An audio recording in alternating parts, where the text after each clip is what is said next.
Hi. Conflict tip number 3 is value the relationship over the issue. So we think it doesn't matter if we hold a grudge. We think it doesn't matter how we behave in a moment. But maybe it doesn't now, but there's no telling about the future. And if we think about the long-term relationship and what we want that to be, we need to make sure that our actions are lining up with that vision. So I think of building a relationship, we're putting in bricks. And we can always pull out one brick, have a moment, and the whole building doesn't have to collapse. And we can be careful what we do during that moment of conflict because we want the building to stand. And that's pretty important. I had a conversation today with somebody really wise, and we were talking about disagreement. And they said, she said, you can disagree and still love someone.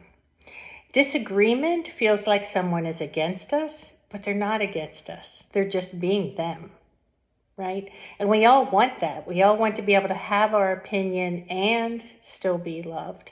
So maybe when you want to disagree because it's an important fight to have, choose your battles is one of my thoughts that I have, especially when I'm dealing with family. If it's not worth opening my mouth about for the damage it might do, then I go in another direction.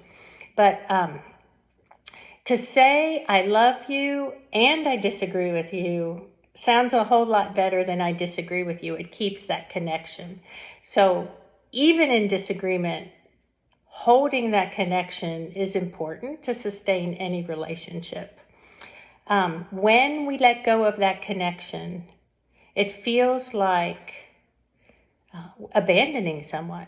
When we say, I can't have you around because you're different than me or disagree with me, it's like telling the other person they don't exist.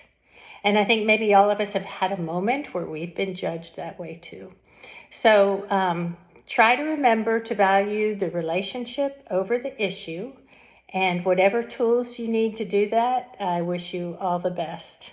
I'll talk to you next time.